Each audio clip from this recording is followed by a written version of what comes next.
Hello friends, let's start the public administration. So this is a video on decision making. Okay, first we will see the questions from the previous years. So these are the questions, and when I am going to tell you these questions, after that I will tell you the theory about that decision making, and after that we will come again and we will solve these questions.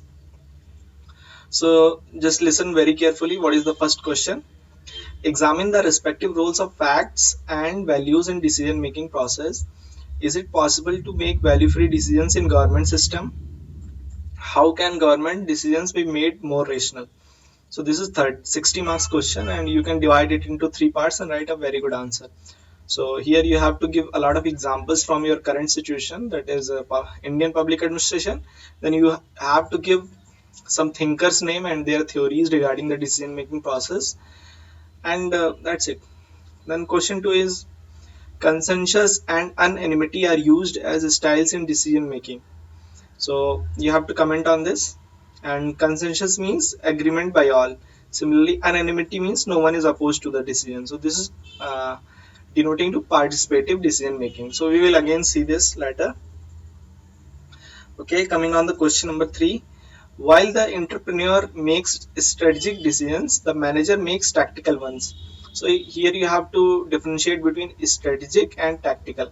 So strategic is long term, tactical is short term, and we will see it later. And question 4 is a management which takes its environment as given is pursuing a dangerous course. So comment on the environment of decision making. So how the environment affects the decision making process, that there are some theories regarding that. So you can solve it by that. Then question 5 is that elucidate the socio-psychological basis of individual and group behavior in a complex organization. So here also you have to give some thinker's name and his theory, and then you have to tell how decisions are made in a complex hierarchical organization or a matrix organization. Okay, so these are the questions. Now we will see the theories. So these are some of the thinkers who have given the major theories regarding decision making. So first is Simon. He has given this rationalism model. So according to him, if you have to make some decisions, may have some alternative choices in front of you, and then you should have a lot of facts, a lot of information in order to choose the best among these alternatives, and that will be your decision. So according to Simon, it is totally rational choice in order to make a decision. So you should have better inputs, that is you should have more facts and less values in decision making process to arrive at optimal decision. So just remember Simon and rationalism. Then second model is Lindblom's incrementalism. So according to Lindblom, the Simon, as Simon says, that you have to analyze everything and you have to take the decision. That is not possible actually in each and every case. So you have to just uh, take the decision step by step and already add up what is existing practice. So you have to just follow the practice and add some new features step by step, while avoiding huge analysis of the practice as a whole. Because why you cannot analyze whole thing? Because you have constraint of time, then politics, then manpower. So these things constrain you in order to take optimal decisions. So you have to take incremental. Then third is EHL Doer's optimal model. So in optimal model, he has told that there should be some meta policy making, that is a whole structure should be formulated in which the policy making will be done, and after that there should be a feedback for policy making, that is post policy making analysis as well as supervision as well as uh, direction, how to implement that. So this is optimal model of EHL drawer. So according to EHL drawer, public policy making is the most important function of the government. Then next model is given by March and Olsen, that is called garbage can model. So in this model, what happens that all the problems and solutions are gathered at one place, and after that decisions are taken by looking backward on the precedents as well as all the solutions. So it is like brainstorming. Then next is Likkert's and Follett's participation model, in which they say that the decisions could be best taken if there is more participation of employees, because they will feel that they are the part of the decision making.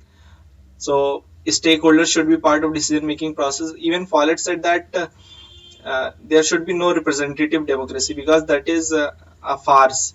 There should be a participative democracy, that is direct referendum and direct elections and all those things. Okay, then the next public choice approach. So this was given by Dwight Waldo's second conference of Minerva Minerva Brew second conference on public administration. So there this public choice approach comes. So in this particular approach, what is said that people are economy maximizers and they take rational decisions. So let the people decide what is best for them. So these are some of the thinkers. Okay, then I will tell you some points like what is the strategic decision. Strategic decisions are related to long term and they are continuous, they are used again and again, they affect the whole organization and they are related to policy making. Okay, then tactical decisions are those decisions which solve any specific problem and they have one time use and they are short term. So the problem in front of you will be short solved tactically, but some decision which affects the whole organization at large and which is used again and again, that is policy, is called a strategic decision. Then contingency theory and systems approach. According to these approaches, contingency theory says that in a contingency situation, you have to take environmental factors also into consideration while taking decisions. Similarly, systems approach also says that you cannot block yourself in a closed system. There are environmental factors working at your organization, so you have to take decisions accordingly, taking into account the organizational forces or environmental forces from outside. So outside forces are politics, media, people, and in are your clients. Inside forces are your organizational culture and your money, and outside forces are like market. So you can differentiate easily. So environment also should to be considered into effect while making decisions. This is contingency systems theory. Okay, so I have told you all the thinkers and all the theories. Now let's discuss the answers of the questions. Okay, this is the first question, right? So now you can see that if they are talking about facts and values, so you have to mention Simon and his rationalism model. Just describe that. And then after that, you just tell that if making value-free decisions in government system is possible. So this is an ethical question.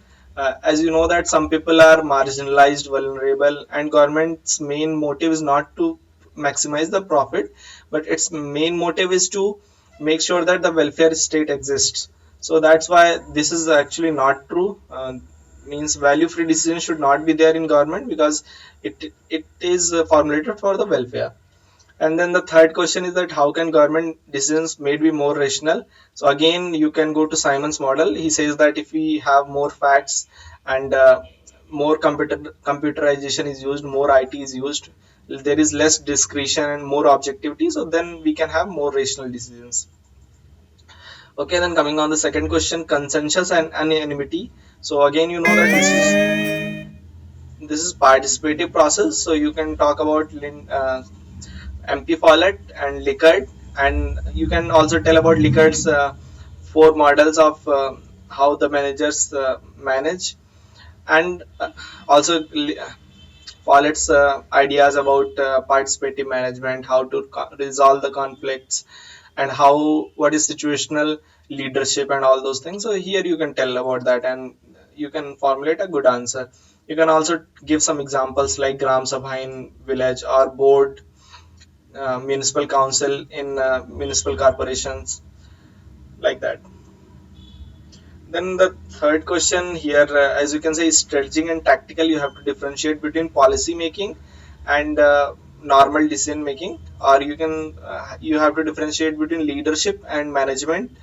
So rather leadership, you have to differentiate between administration and management. So you can answer it now. Fourth question is you have to here talk about that contingency or systems approach, and after explaining that, you have to tell that what is the value of environment in decision making. If the environment is not taken into consideration, then organization may lose its purpose, and after some time it may close down. Then the fifth question is socio-psychological basis of individual and group behavior in complex organization. So for this, you will have to read how the people interact in a complex organization, that is given by Bernard, I think. Yeah, Bernard, he has given this concept of informal organization and how the people react to the incentives by managers. So you can talk about that and then give your answer better, a good answer. So that's it, and I will see you next video then. Thank you.